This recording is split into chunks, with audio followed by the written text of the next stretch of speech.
The story begins as we see a masked man confronted by a swarm of monsters. He takes them out in an instant, but he says it's not enough, and he still wants more.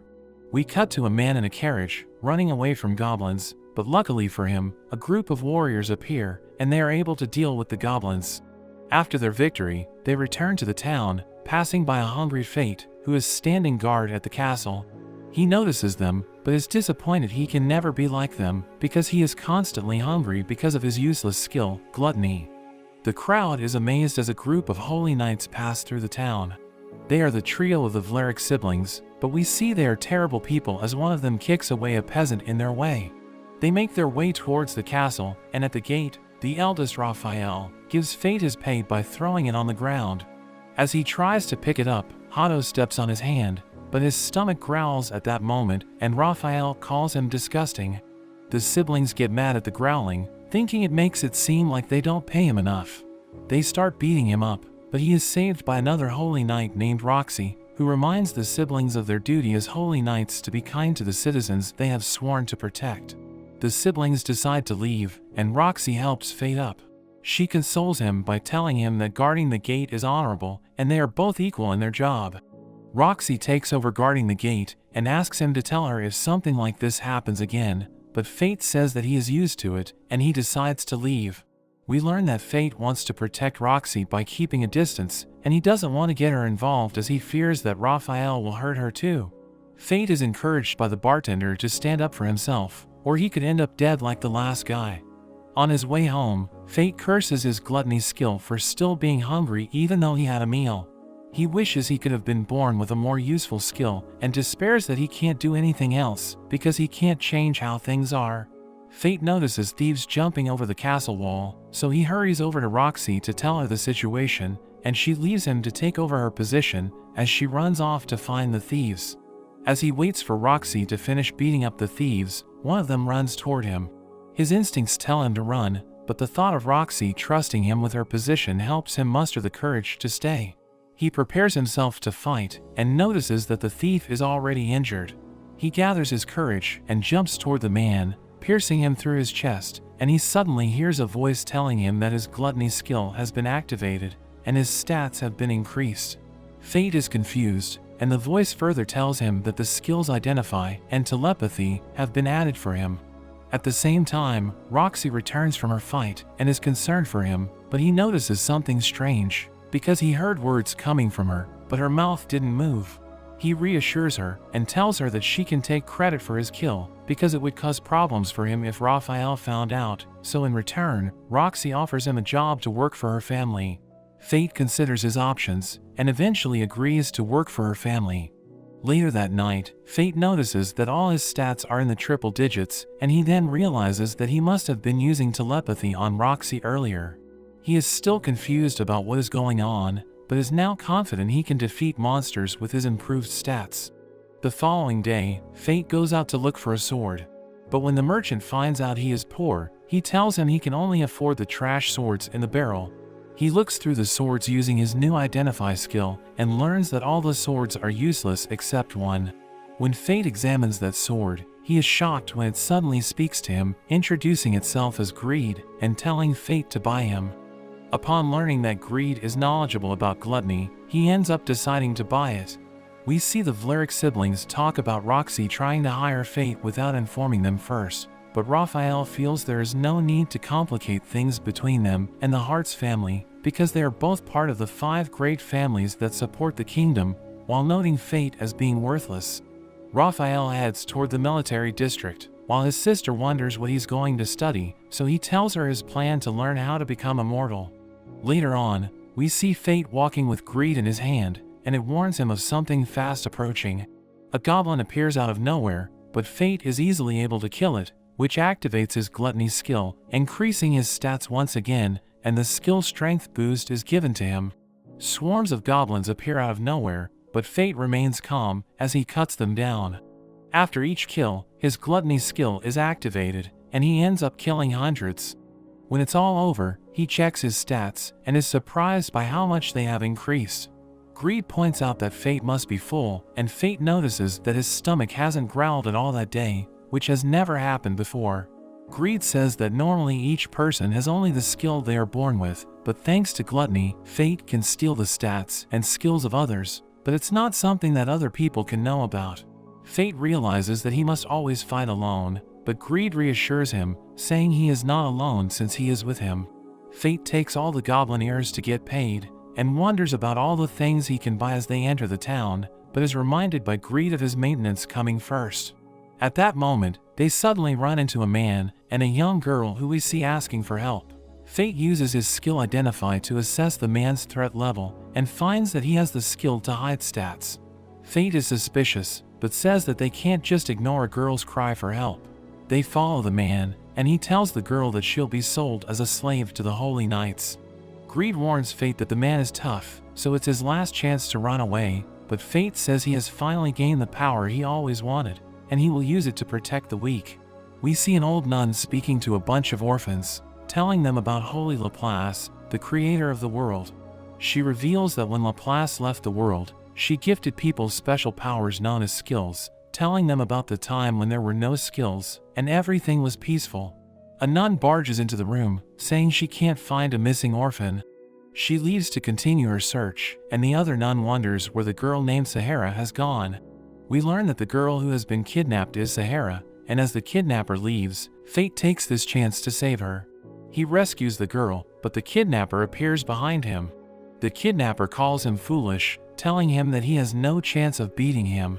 He wants to take the girl to safety, but is unsure of what to do.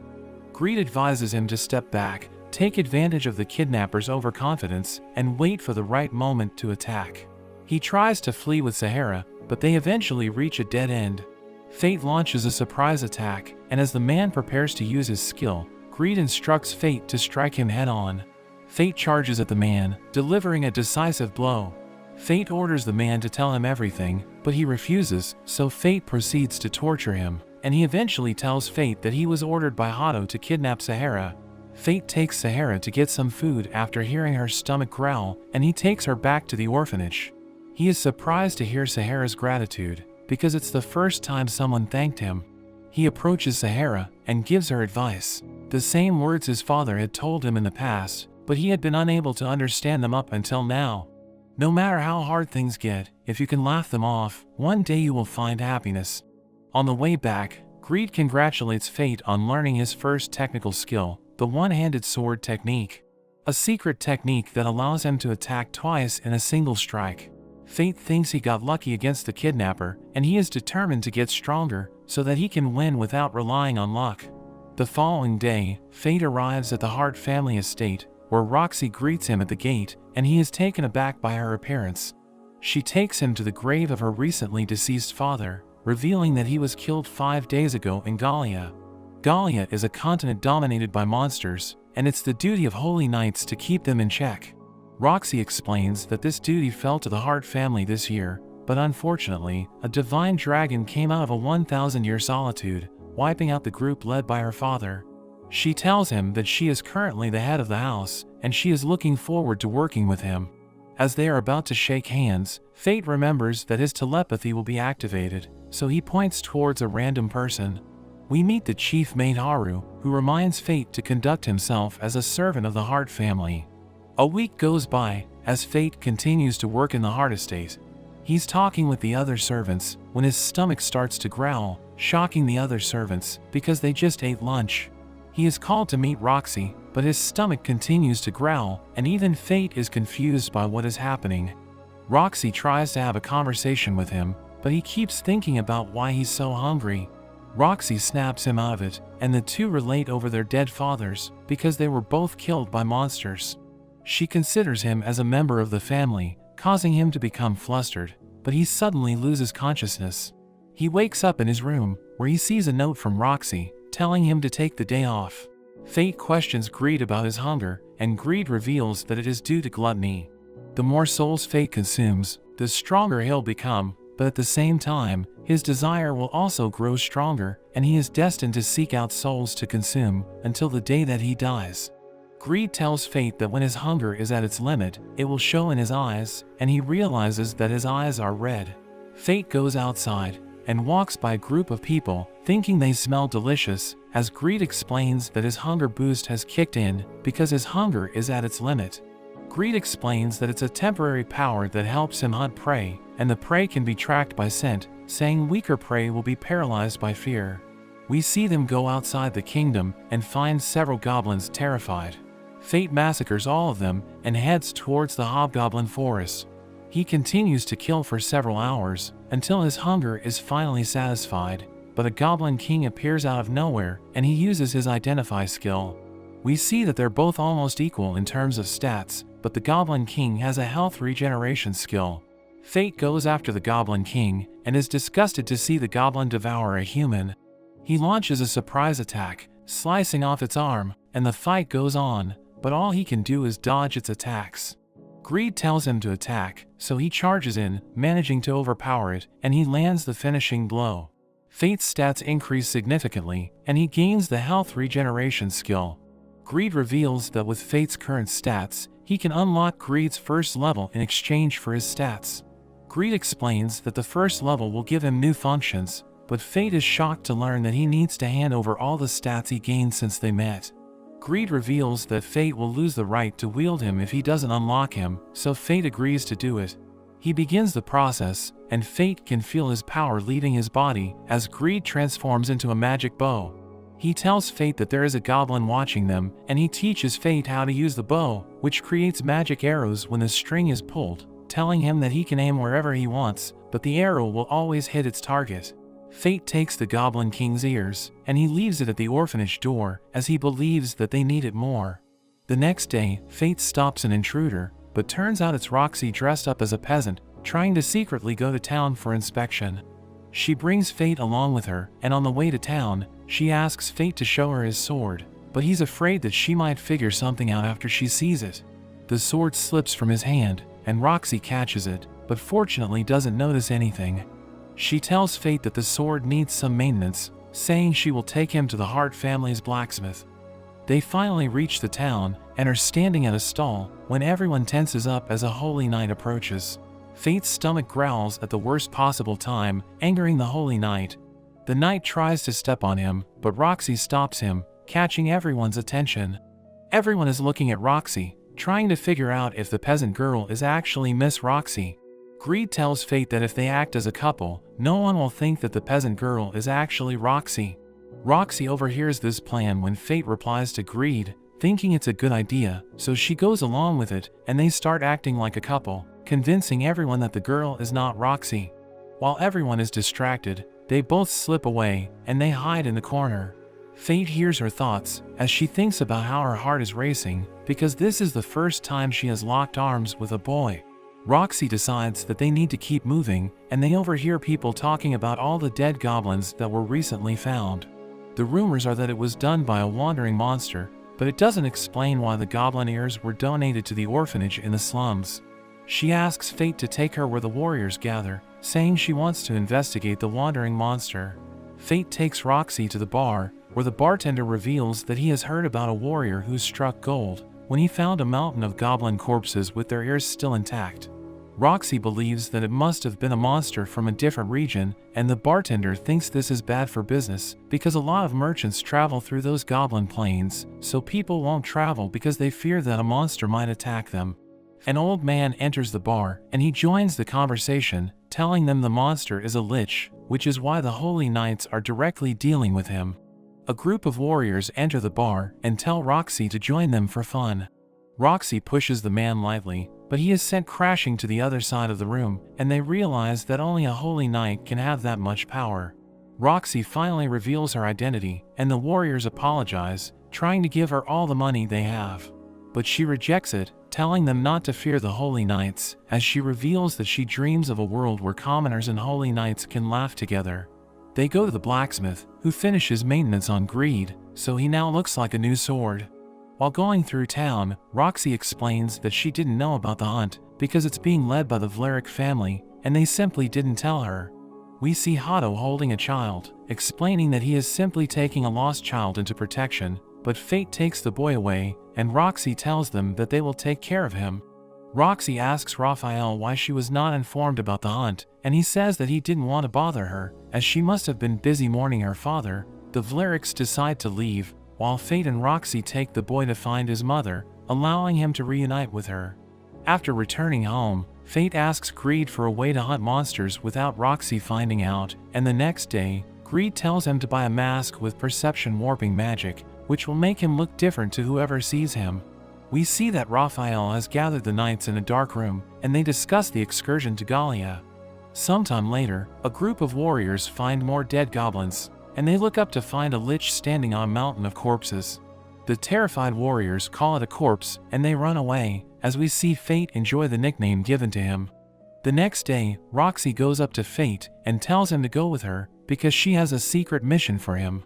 They both get in a carriage and pass through the Hart family's vineyard to arrive at their destination, where Roxy's mother Aisha is standing at the door. Roxy introduces Fate as a servant she recently hired, and Aisha asks Fate if he likes Roxy, causing them to become flustered. But Aisha explains that she wants to know his opinion of Roxy as a boss, and Fate says that he would like to serve her until the end of his life, causing Roxy to be stunned. We see Fate helping the other servants harvest the grapes, and they tell him how the lords have personally helped cultivate this land for generations, and everyone is proud that they can help the lords. A servant reveals that it's time for hunting as well, because monsters called kobold appear during the harvest season, looking for food. Fate's stomach starts growling, as Greed explains that gluttony requires various kinds of souls, and goblins alone won't satisfy his growing hunger. On his way home, Fate sees a mysterious girl with a massive axe. As she passes by, Fate is shocked to see she has the same eyes as him. He tries to check her stats, but it doesn't work. The girl checks him out and mentions she is too early. Fate wonders what she's talking about, but she just tells him that he can have the kobolds, and declares that he now owes her, telling him that they will meet again. Roxy catches up, and she points out that the girl is a Gallian. We learn that Gallia was a great military power for 1,000 years ago, but with the rise in monsters, their nation eventually collapsed, and most of their people were killed, so she is surprised to see a survivor. As the two head back, Fate wonders if Roxy will really be okay hunting the monsters on her own, but she assures him that the other warriors will be with her, and it's her duty as a holy knight. The next day, we see everyone hiding as they prepare to hunt the kobolds, but they're all shocked when a massive monster suddenly appears. Fate's mouth waters seeing it, but Greed knows this is a problem, because Fate is almost in a starvation state, and Fate worries about Roxy seeing him. He checks the monster's stats, and we see it's at level 50 with insanely high stats. It's known as a crowned beast, and Greed explains that it's a monster born from accumulated aggression. They return to the village, and everyone panics because they don't think that they stand a chance, but Roxy manages to calm them down, assuring them that she will slay it, and she tells the warriors they will go back the next day. Greed notes that they don't stand a chance, and Fate refuses to let Roxy die, so he heads back by himself later that night. He sees there are kobolds around the crowned beast, and Greed wonders what he plans to do. He starts attacking with his bow form, taking some of them out as he absorbs their stats with his gluttony. He tries shooting at the crowned beast, but it just blocks it using one of the soldiers. Fate gets closer with his sword, taking out even more of the kobolds. We see his stats have significantly increased, and he thinks he can now take out the boss with his bow, but the beast is able to catch his arrow. He prepares to fight it with his sword, but the beast suddenly uses a skill that blasts him with a shock wave. Fate is knocked out, and a kobold comes to finish him off. However, it suddenly gets cut, and we see Fate was just pretending to be unconscious. Fate takes out another kobold, absorbing its stats, and Greed notes that he should be able to use his first level hidden art. It will cost 10% of his current stats, but it should allow him to defeat the boss. Fate accepts the conditions, and his bow gets an upgrade. He fires a powerful shot at the beast, wiping it out in a single hit, and Fate thinks it might have been overkill. His gluttony skill is activated, but it causes him tremendous pain. He wonders what's going on, and Greed tells him it's because it's the first time he has devoured a soul of higher quality, but Greed tells him he must bear the pain no matter what, or else he will lose control, and it will be even worse than his starvation state. Fate tries to hold it in, but the pain is unbearable, and he screams in agony. The next day, the warriors arrive at the aftermath of the massacre, and wonder if it was done by magic arrows. Roxy is also there, and she wonders who could be strong enough to do this much damage. A few moments later, We see that Fate is fine, as Roxy goes on to tell Aisha about what she saw. She remembers the mysterious girl they saw the other day, and thinks that she must have been the one that killed all those monsters. Roxy tells Fate that she is ready to return to the capital, and Aisha notices how happy Roxy looks when she is talking to him. After some time, Aisha speaks to him, telling him to always support Roxy and take care of her. She tells him that he doesn't need to hold prestige or authority, because what matters is his desire to help Roxy. She doesn't have much time left, so she asks Fate to take care of Roxy in her place, and to think about it carefully. On the way home, he thinks about what Aisha said, and believes that he is not worthy of the task, as he is hiding such an important thing from Roxy. That evening, Fate is shocked to see that his eyes are still red, even though he has slaughtered a bunch of goblins. Greed explains that the goblins won't be able to satisfy his hunger anymore, and he must find stronger souls before he loses control. Sometime later, Fate is sitting in a bar and decides that he is not worthy of standing by Roxy because he is hiding things from her. The old man walks in and complains about how Hado is joining the Lich Hunt. He clearly hates Hado and wishes that he is sent on the Gallia expedition so that he can end up as monster food. This shocks Fate because he can't believe that they're planning another expedition so soon, considering that Roxy's father just passed away, and we see that Roxy has been chosen as Hado's replacement. A few moments later, we see Roxy at her father's grave, telling him that she has been chosen for the Gallia expedition. Fate arrives, imploring her not to go, but Roxy tells him that she has already decided that she will go. Meanwhile, we see that the Vleriks are celebrating, because they will soon be able to get rid of Roxy. The two other siblings leave the rest to Hado, as they are about to leave for a place called Tenburn. Hado asks Raphael to tell him the secret involving immortality, but Raphael just tells him that he must successfully deal with the Lich. We see Fate standing in the middle of the plains, thinking about how he can't interfere with official matters, but he decides that he can't let the Holy Knights continue to treat people like trash. Hado arrives with his men, and orders them to attack Fate, but he easily deals with them as Hado watches on in horror. The others run away in fear, and Hado prepares to take him on, saying he won't let Corpse make a fool of him. Fate removes his mask, revealing his identity, and Hado wonders how a nobody like him can be so powerful. Hado takes pride in his status as a holy knight, but Fate challenges him to display his powers. Fate asks Greed if he can shatter a holy sword, and Greed says that it shouldn't be a problem, telling Fate to swing as hard as he can. Hado tries to attack with Holy Light, but Fate suddenly appears behind him. He takes a swing, but Fate destroys the holy sword, and he challenges Hado to take the broken half. Hado tries to step back, but he falls to the ground, and Fate picks him up, saying he needs to be taught a lesson. Fate smashes him against the trees, destroying multiple trees, and he starts begging for his life. But Fate throws him high into the air, and he equips the upgraded bow, firing a powerful arrow towards Hado and leaving a hole in the clouds. Hado falls to the ground, and he wonders why Fate didn't kill him. Fate says that he still has questions for him, and Hado thinks that this is about Roxy, so he reveals that she volunteered for the Gallia expedition herself, begging Fate to spare him as he promises to cancel the expedition. Fate explains that this isn't for Roxy, but for his own revenge, and he delivers the finishing blow. The gluttony skill activates again, giving Fate the Holy Sword technique, which is required for a person to become a Holy Knight. Greed tells Fate that he can now be considered as a Holy Knight, but he knows that no one in the capital would accept that, saying he doesn't want to be one anyway. Greed tells him that he can now unlock the second level in exchange for all of his stats. Fate agrees to do it, and Greed proceeds with the upgrade, revealing the new form, which is a scythe that can cut through anything. The next day, Roxy is about to leave for the expedition, and everyone is there to see her off. They are all sad, but Roxy consoles them, saying 3 years isn't a long time, and she makes her way to Fate, and they bid each other farewell. Haru gives Fate the recommendation letter left by Roxy so that he can seek employment at a lord's manor. But Fate rejects the letter, telling Haru that he will be living as a warrior from now on. That night, we learn that Fate actually plans to go to Gallia to support Roxy. As Fate is leaving the capital, we see a girl watching him, saying things are shaping up nicely. Sometime later, Roxy gives a speech to all the troops in the expedition, telling everyone that they must do their best to destroy the divine dragon, which has woken up from its slumber. Roxy is glad to see that a girl named Mia and a man named Mugen will be joining her. Mia calls Mugen an oddball for wanting to test his strength against a divine dragon, but Mugen explains that he volunteered because of Roxy's father and wants to avenge him. Roxy asks him if his family is against him going to Gallia, but he says that his daughter couldn't care less and only wants him to bring back Gallian relics.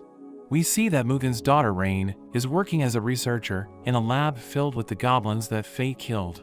She discovers that some of the wounds were from the magic arrows of the Black Sword, one of the weapons of mortal sin. We learn that the weapons of mortal sin are made of a special material, which can manipulate magic power at a high level, and Rain thinks that they can expand the possibility spectrum for skills, saying she wants to see one of these weapons. Fate arrives at the merchant city of Tetra, and he reveals that he's been there before. He discovers that the carriage for Gallia will not be leaving till the next day, so Fate decides to gather intel for now. At the bar, he sees a man asking a group of warriors for their help, but they tell him that the money he is offering is not enough, and they start bullying him. Fate beats them up, forcing them to leave, and he greets the man, who turns out to be his old friend named Set. In a flashback, we learn that when Fate was younger, he was bullied because his stomach was always growling, and he had a good relationship with his father, before he was eventually killed by the monsters. Fate's father was a warrior with the spear technique, and this is why the village chief kept him around. After his death, no one was willing to take care of Fate, and he was driven out of the village upon the village chief's command. Back in the present, Set begs Fate to help him, but Fate doesn't seem to care, because Set is the son of the village chief. He agrees to help only because gluttony needs to be fed, and the monsters attacking the village would be perfect for him. They arrive at the village, but the village chief is disappointed, because Set brought back the once exiled weakling. Set tries to vouch for Fate's strength after having seen him defeat the other warriors, but the chief doesn't believe any of it. The villagers reveal that screams were heard from a nearby forest, thinking the monsters are getting close, and the chief suggests sacrificing Fate to buy them some time. At Set's house, Set tells Fate about his wife being killed by the monsters, and that he regrets growing up thinking that his father was always correct, explaining how he finally got his act together when his daughter was born. He informs Fate that the monsters first showed up around a month ago, and according to the eyewitnesses, the monsters can fly. The villagers have never seen anything like it before, so they decided to hire warriors to deal with them. Fate's stomach starts growling, so Set prepares to get him some food. Greed tells Fate that the monsters they are dealing with are gargoyles, who start by doing probing attacks to see how the humans react, and when the time is right, the entire pack attacks in a swarm. Set's daughter gives Fate a candy, which he eats, but he suddenly collapses. Set and his daughter wonder what just happened, and Set's daughter reveals that he just ate the candy that Grandpa had given her. Greed thinks that the candy was poisoned, and that the village chief was serious about using Fate as a sacrifice. Set tries to wake him up, but to no avail, and he realizes that the gargoyles are approaching the village. The gargoyles attack, setting the village on fire and eating the villagers. Fate is still unconscious because of the poison, so Set creates an antidote, and he gives it to Fate, allowing him to recover.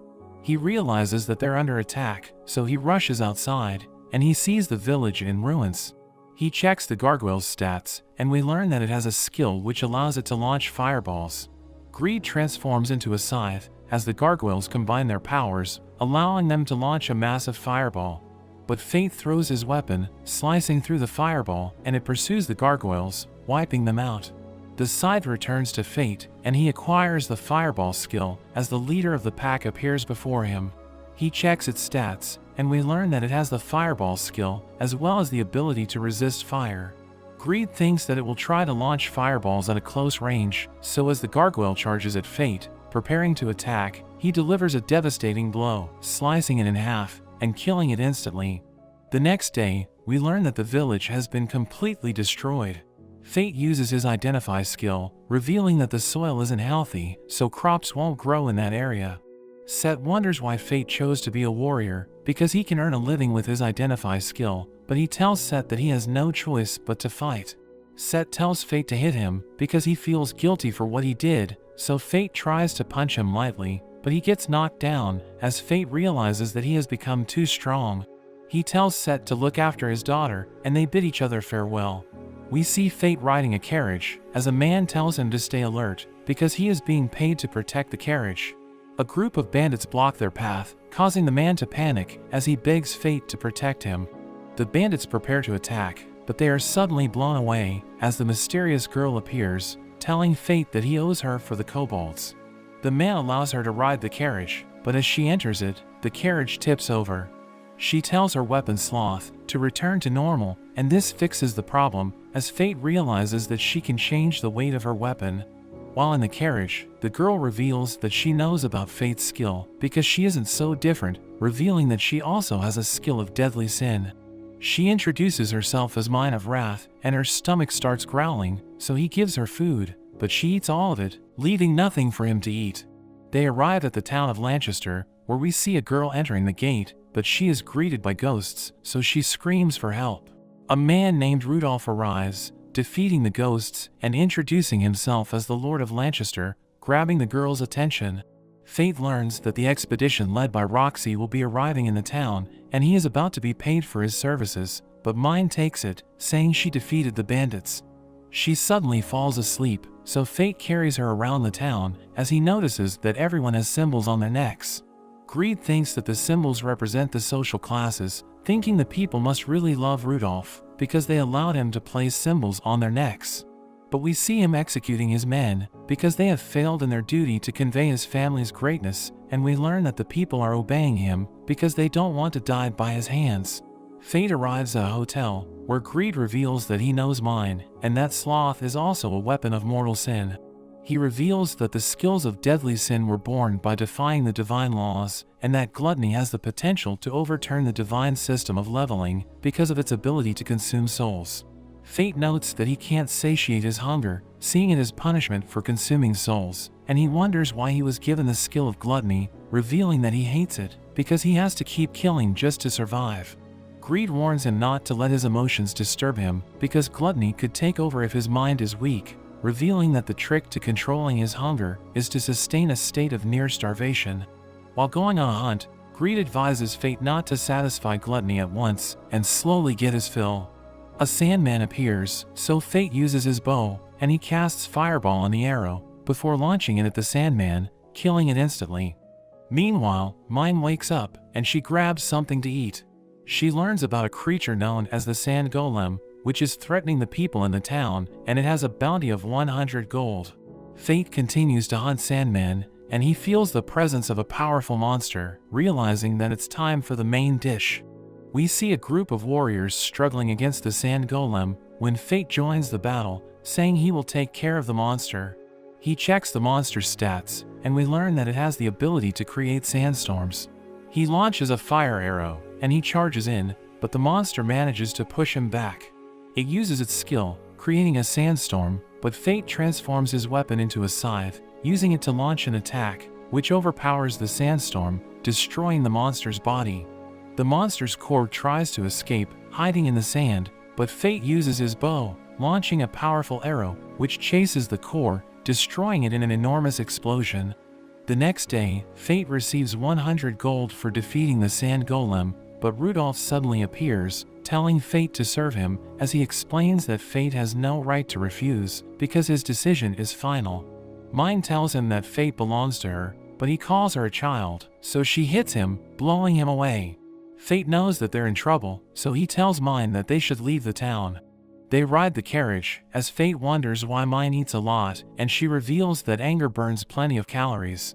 He tells her that despite her appetite, she isn't growing at all, causing her to become upset, so she activates Sloth, but she ends up breaking the carriage. As the owner fixes it, Fate enters a village, and Greed notes that there are plenty of monsters in the area, so he thinks that someone is protecting the village. He encounters the village chief named Aaron, who is revealed to be a holy knight. He knows that Fate wants to stay in the village, and he challenges Fate to a duel. Fate tries to check his stats, but he recognizes the Identify skill, revealing that he can also use that skill. They exchange blows, and Aaron manages to defeat Fate, but he decides to let him stay, under the condition that they train together. He knows that Fate isn't used to his powers, so he will benefit from their training. He ends up accepting the condition, and Mine appears, grabbing Aaron's attention, because he can already tell that she's a skilled warrior. He allows them to stay in the village, and we see him with Fate, training him how to fight hand to hand. He struggles to hit Eren, but he enters half-starvation mode, improving his speed, and allowing him to keep up with Eren's moves. That evening, we see Eren staring at a nearby castle, as Fate sees a photo of Eren's family. Greed thinks that Eren's son looks like Fate, thinking his family has something to do with why he became the village chief. The next day, Eren tells Fate to protect himself with a twig, and Eren charges at him. But he predicts the sword's movement, and he lets the twig slide along the blade, allowing him to deflect the blow. Eren is impressed, saying Fate has improved, and that evening, Fate tells Eren that they will be leaving the next day, thanking him for his hospitality. He observes that Mine is too busy eating, and she reveals that she can't taste her food, as Greed mentions that this is the punishment for wrath. Eren stares at the castle, and he reveals that it once belonged to him. We learn that while he was away from the castle, it was attacked by monsters, so his son Rook tried his best to defend, but he ended up dying. The Lich Lord took over the castle, and Eren knows that his family is still trapped there. Fate thinks about going there, and Eren decides to join him, while Mine agrees to protect the village if they pay her 50 gold. They make their way to the castle, where Fate shoots a skeleton, turning it into stone, as he reveals that he used Sandstorm with his arrow to petrify the target. They head deeper into the castle, destroying the skeletons along the way, and they enter a room, where Eren is surprised to see his family. They tell him that they've been waiting for him, and he thinks that they're still alive. But Greed reveals that they're already dead, and the Lich is using illusion magic to make them look alive. Rook suddenly attacks Eren, but he manages to block it, pushing Rook back. Rook says that he despises Eren because he abandoned his family to work in the capital, and Rook blames him for what happened to them. Fate thinks about using his scythe to dispel the illusion, but Greed reveals that if they do this, Fate will end up consuming the souls of Eren's family, sending them to an eternal hell. Eren says that he will take care of his family, and Fate decides to look for the Lich. He eventually finds it, realizing that its stats are ridiculously high. He manages to break its arms, but it summons a group of zombies, who are begging Fate to save them, but he knows that he can't attack them. Eren joins the fight, taking down the zombies, and he sees his wife, recalling the last moment he spent with his family. We learn that they didn't want him to go, but he promised to return after his mission. He blames himself for what happened to them, because they wouldn't have died if he had returned sooner. But he is determined to put their souls to rest, and he uses the Grand Cross skill, releasing a flash of holy light, but it isn't strong enough to defeat the Lich. Fate sees Rook's sword, and he decides to use it, combining his powers with Eren. They use the Grand Cross skill, creating a massive flash of light, which instantly kills the Lich, freeing the souls in the castle. Eren's family appears before him, and they tell him not to blame himself for what happened, telling him that he was able to save them in the end. He asks for forgiveness, saying they are more important than his duties, but they tell him that he should continue to serve the people. He promises to make them proud, and he gives Rook a souvenir, before they finally rest in peace. The souls in the castle disappear, but the Lich's core tries to ruin the moment, so Fate destroys it, allowing him to consume the Lich. Later that evening, we learn that Eren has broken his level limit, thinking it's because he was fighting with Fate. Greed reveals that Eren was able to do this because he opened his heart to Fate, who has a skill of deadly sin. They return to the village, where Eren pays Mine for her services. She mentions that she needs money to rebuild her village, saying money doesn't lie, and Fate will understand what she means after he grows older.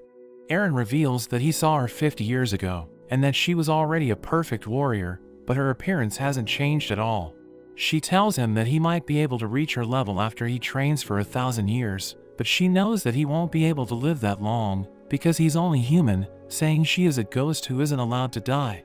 Eren observes that Fate's eyes have returned to normal, and he mentions that he needs to keep killing monsters, so that his eyes won't turn red.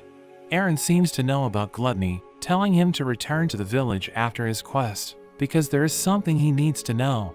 Meanwhile, the Vlerick family acquires an artifact known as the Philosopher's Stone, which has the power to cure anything, and Raphael's sister thinks that they are closer to achieving immortality. A servant delivers a report, telling them that Hato was killed by Corpse.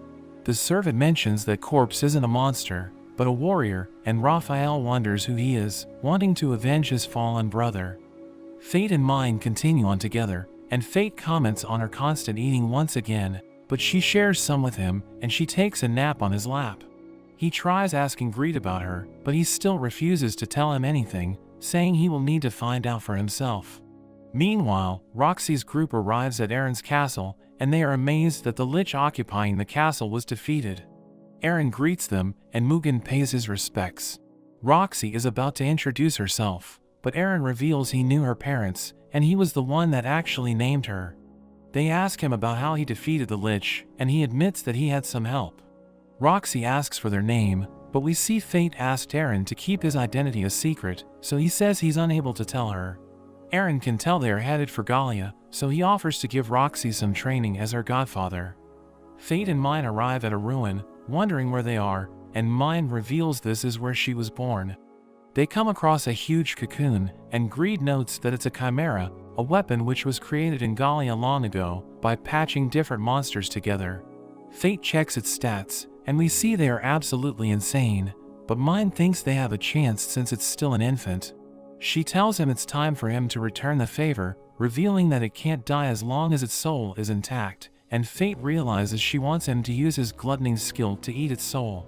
Mine launches an attack on the cocoon, revealing the chimera, but we see there's a girl at its core.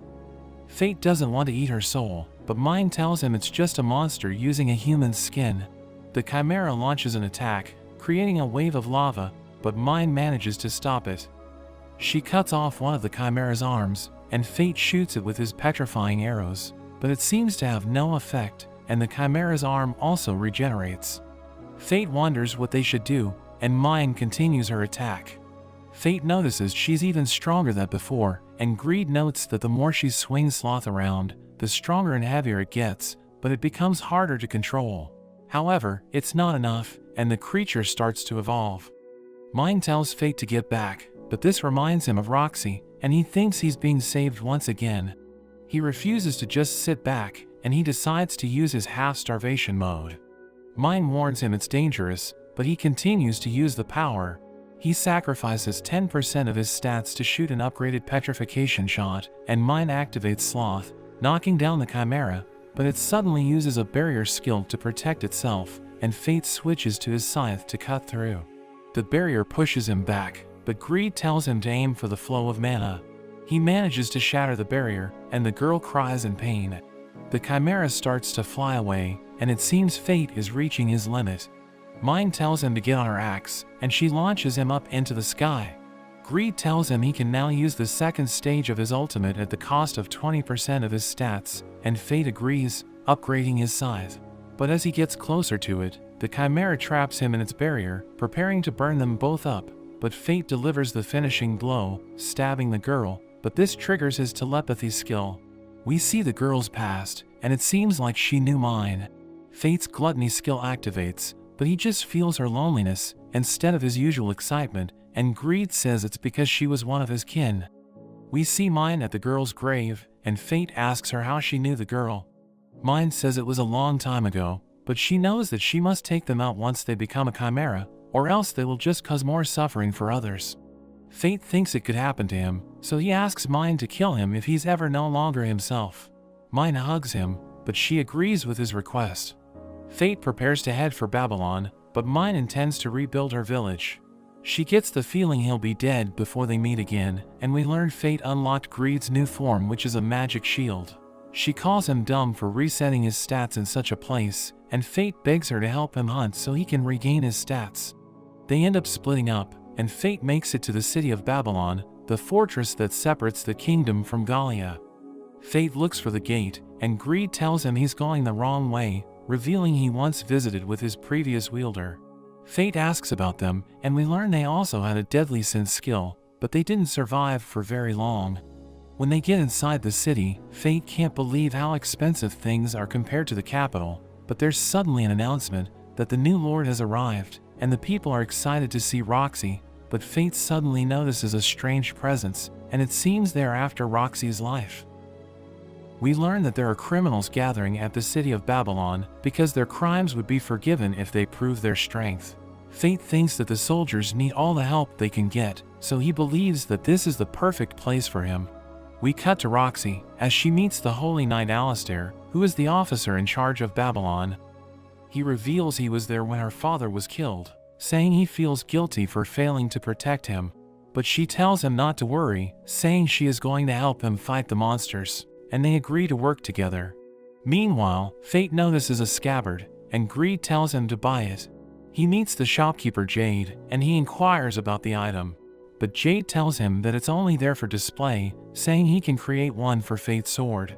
Fate shows him Greed, and he thinks that the sword is amazing, saying he can create a scabbard for 500 gold.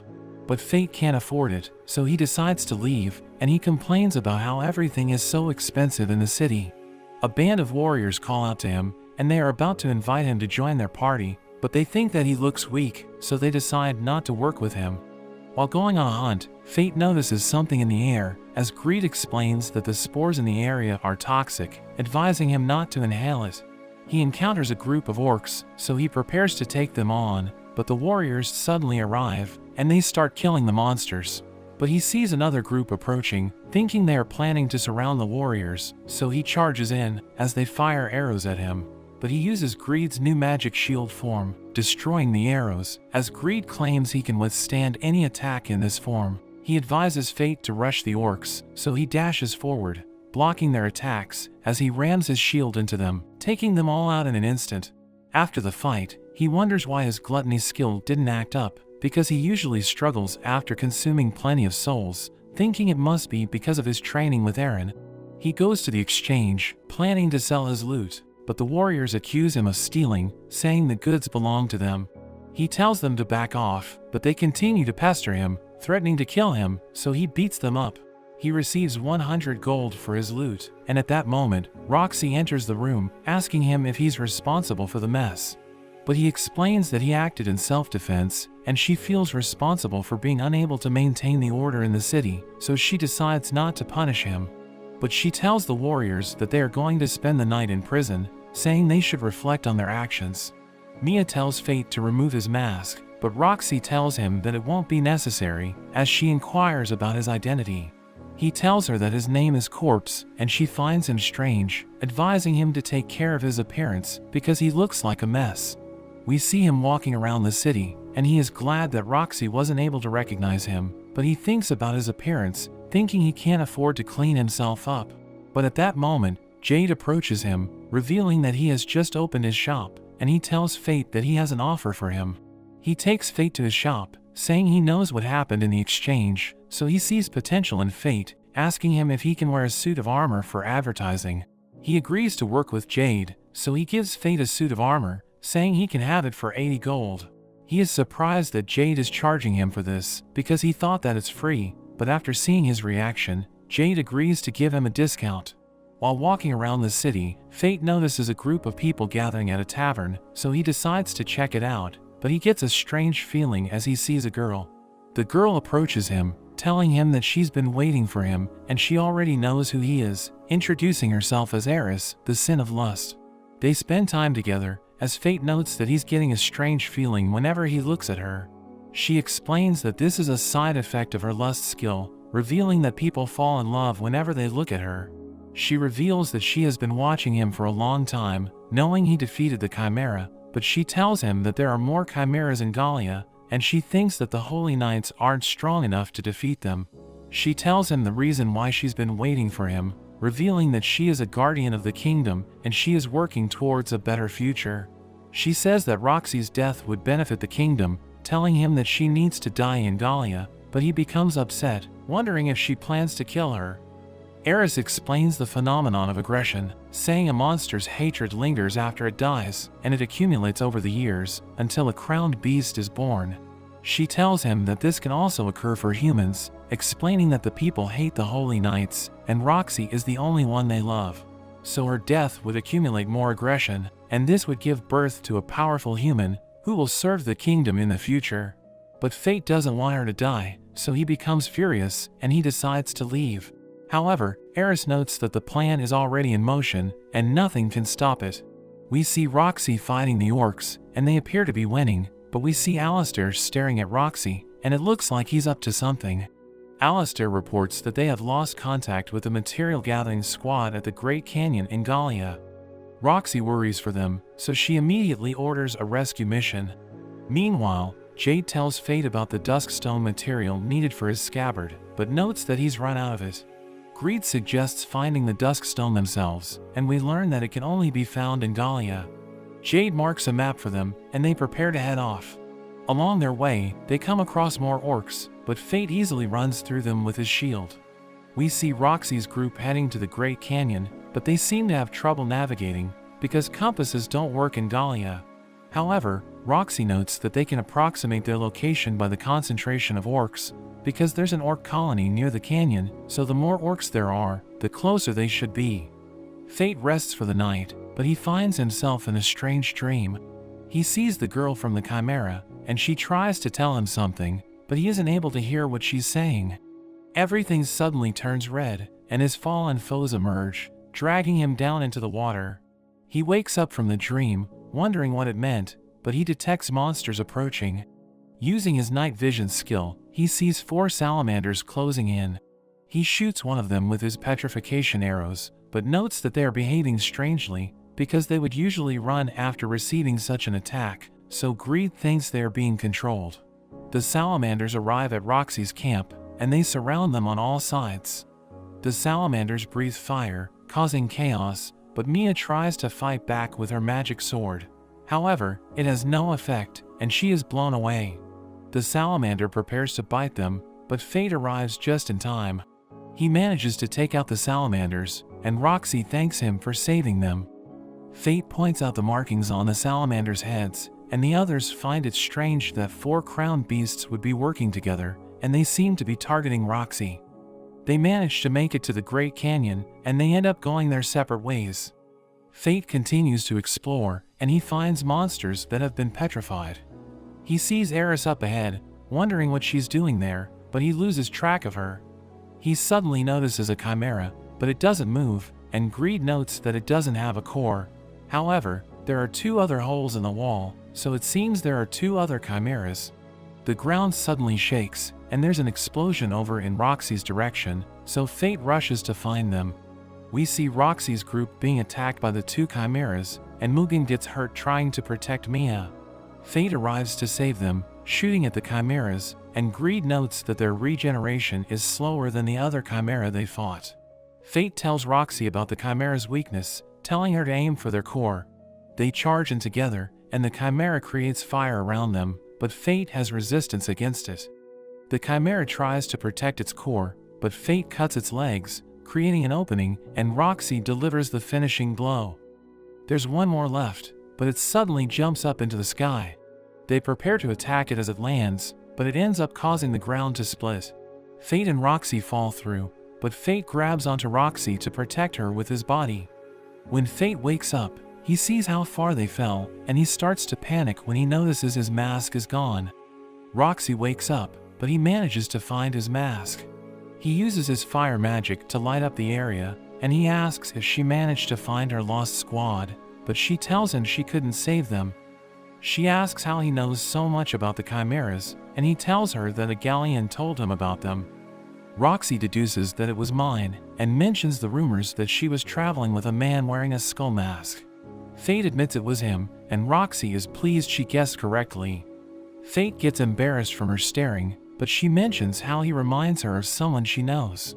She thinks about him, hoping he is happy, and Fate calls the person she's thinking about Lucky. However, his gluttony starts acting up as one of his eyes turn red. He doesn't want Roxy to see him like this, so he runs away, and he senses that the chimera is nearby. The chimera emerges, but using his scythe, he attacks its core while thinking about the way Roxy would look at him. He takes out the chimera, but notices the same marking from the salamanders, so Greed deduces Roxy is being targeted, and Fate knows it must be Eris's doing. Roxy catches up with him, and they end up finding the duskstone he was looking for. They return to the city, and Roxy challenges Fate to a duel, as Mia tells him that he has been causing trouble in the city. But he explains that he was just defending himself, saying there are people that are after him. Roxy tells him that she can't overlook his actions, saying he should join her army, because nobody wants to mess with them.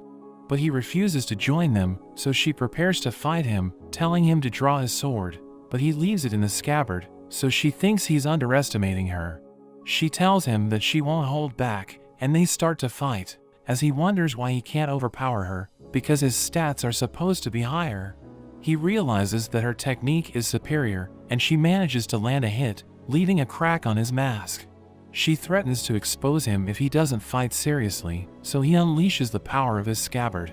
Everyone recognizes it as a holy sword skill, as he explains that the scabbard is made from dusk stone, and it improves his holy sword techniques. He charges at her, managing to overpower her, but as he prepares to end the fight, he sees the amulet she's wearing, and he recognizes it, causing him to become distracted. Roxy disarms him, allowing her to secure victory, but she wonders why he let his guard down. He refuses to answer her question, and she recognizes his fighting style, asking him if he learned it from Aaron. She reveals that she encountered him during her journey, and he mentioned a traveler who has immense power, wondering if he was referring to fate, but he tells her to focus on her mission. He talks to Mugen, telling him that someone was controlling the Chimera, and Mugen knows that it was using a monster as its core. He explains that his family studied Gallian technology, saying Rain is a gifted scholar, and Fate knows that chimeras are artificial creatures made in Gallia, so he wants to meet her. Meanwhile, we see Rain in the lab, as her colleague tells her about Raphael, saying he is studying the Philosopher's Stone. So she decides to look into it, and we learn that it grants its wielder extraordinary powers, but it completely dominates his body. We return to Fate, as he recalls his conversation with Mine, where she told him about the domain of E, saying he won't be able to defeat the divine dragon until he reaches it. He wonders how he's supposed to reach that level, but at that moment, everyone hears an alarm, as Alistair tells Roxy that the monsters are approaching the city. So she gathers her men, and they charge at the monsters, as Fate watches them from a distance, thinking she should be able to win the battle. But he sees a huge monster moving underground, and it's approaching her army, threatening to launch a surprise attack, so he decides to interfere. Greed transforms into a bow, and Fate uses his gluttony skill to strengthen the arrow, allowing him to launch a powerful shot at a distance. The arrow pierces through the ground, and it hits the monster, forcing it to come to the surface. He lunges at the monster, and he uses his Identify skill, allowing him to see its stats. He realizes that it's extremely strong, and Roxy doesn't stand a chance against it. It summons an acid rain, so he defends using his shield, as Greed explains that it's using corrosion magic, advising Fate to be careful, because he will die if he touches it. So he decides to use his magic bow, and he fires a powerful arrow, causing an explosion, but the monster disappears, and it tries to escape. He realizes that it survived by splitting its body, and it's heading for Roxy, so he chases after it, but it uses smaller copies to attack him. He uses his Grand Cross skill, destroying them in an instant, as he realizes that it's not behaving like a normal monster, so he thinks it's being controlled. He jumps into the ground, trying to look for the monster's core, as he charges up, preparing to launch his most powerful arrow. The monster appears, and he is about to finish it off, but before his attack could land, he sees bullets hitting the monster. The arrow causes an explosion, and a voice tells him that he has consumed the monster's soul. But it's still alive, so he becomes confused, wondering how it can survive without its soul. He sees a masked man watching him, so Fate lunges at him, as Greed sees the weapon he's using, recognizing it as the mortal sin, envy. The monster surrounds Fate, as Greed explains that it was hit by a magic bullet, which activated its hidden power, allowing it to create copies of its soul. It attacks him, trying to melt his body, but he consumes the monster instead, revealing that he has found a way to counter its corrosion magic. He shoots the man, but a barrier protects him, as Greed explains that Fate's stats have reached the limit, saying he will need to reach the domain of E to go any further. But he's still no match for the man, because he is already at that level. Fate charges in, and the man blocks his attack, pushing him away. The man uses envy to fire magic bullets, and Fate tries to block it with his shield, but he still feels the force of the attack, causing him to cough up blood, as the man prepares to finish him off. He realizes that he needs to get stronger, and he bargains with his gluttony skill, saying he is willing to do whatever it takes to break his limit, so he begs Gluttony to give him the power he needs. He reaches the domain of E, and he attacks the man, forcing him to retreat as he summons monsters to attack Fate. But he tells them not to interfere, and he's able to run right past. He continues to pursue the man, dodging his magic bullets and creating a smokescreen to obscure his vision. Fate appears behind him, destroying his mask and revealing his identity. We see that it's Alistair, but he isn't bothered by the setback, and he plays a flute, causing the divine dragon to appear. It makes its way to Roxy, so Fate rushes to get to her, but Alistair tries to stop him. Meanwhile, we see Roxy's army fighting the monsters as the divine dragon appears. Mugen orders everyone to retreat as it approaches Roxy, firing a powerful energy beam which blows everyone away. But Fate protects her with his shield, and the force of the attack causes his mask to break as he realizes that he can no longer hide his secret. Roxy is surprised to see him, and she is shocked as she looks at his eyes. He apologizes for lying to her, but tells her to retreat while he buys time. He goes to confront the dragon, using his Grand Cross skill, and he manages to hold it in a prison. Alistair shoots at him, and the two start fighting once again, but Fate seems to struggle. Alistair notes that he's using too much power maintaining his skill, so he doesn't stand a chance. Fate fails to land a hit, and Alistair cuts off his arm. Alistair prepares to finish him off, but he suddenly gets stabbed from behind, as Fate reveals he used illusion magic, and he cuts Alistair down. His gluttony skill activates, and he suddenly finds himself surrounded by white. He sees the girl from Mind's memory again, and she introduces herself as Luna. She thanks him for killing her, but apologizes as the floor cracks, saying she can no longer hold on. Fate realizes that she was the one stopping his gluttony from going berserk, and she warns him that if he devours the divine dragon, he will lose himself. The floor crumbles, but Fate is caught by Greed. Fate is shocked to see him, but Greed tells him they need to leave. He thanks Luna for her warning, but resolves himself to defeat the dragon. They make it back outside, but the dragon breaks free from his skill. Greed wonders what he will do with only one arm, but Fate suddenly throws him. Fate charges in, punching the dragon, and he proceeds to cut it up. As the dragon falls down, it fires an energy blast at him, but he boosts his stats using his overload skill, cutting through the blast and splitting the dragon in half. The dragon falls through the ground, and Fate's gluttony devours the soul. He feels an intense pain, and he's about to go berserk, but he sacrifices all his stats to unlock Greed's final form, to prevent himself from causing damage. Mind appears, noting that he has let his skill consume him, and Fate asks her to finish him off. She prepares to keep their promise, but Roxy suddenly saves him. He tells her not to look at him, but she cries for him, saying she doesn't care what kind of power he has, and that she likes him for who he is, telling him not to die. He strangely feels his gluttony calming down, and Roxy tells him to go back with her. He's relieved she accepts him after learning the truth, and he collapses in her lap. When Fate wakes up, he finds himself back in the city. He's visited by Eris and Mine, who tell him he's been asleep for a whole week. Eris hands him Greed, and Fate notes how dirty he is. Eris mentions how Mine forgot to bring Greed back, but she notes she was busy dealing with envy, revealing it has the power to mind control, and that Alistair was being manipulated. Fate wonders what she did with envy since it's indestructible, and Mine reveals she just threw it away. Eris notes that since the crowned human experiment using Roxy was a failure, they will need his help in the future, and Fate agrees on the condition she promises to leave Roxy alone. Eris tells him they should leave before Roxy gets back, saying it's dangerous for him to see her, because it seems just hearing her name makes his gluttony unstable. We see Roxy come to visit him, but he's already gone, and she finds a note from him. He explains everything about his skill to her, promising to return to her one day, and she thinks about how she always got courage from him. We see a flashback to when they first met. Fate is scared of her at first, thinking all holy knights are bullies, and she realizes how people see them. She's ashamed and apologizes to him, but his stomach growls, so she ends up giving him her food. He's glad he was able to meet a good holy knight, and she's able to be proud of herself. She wonders when they will meet again, and she promises to get stronger so she can protect him.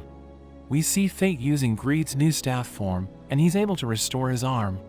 Eris and Mine go their separate ways, and Fate sets off with greed to find a way to control his gluttony.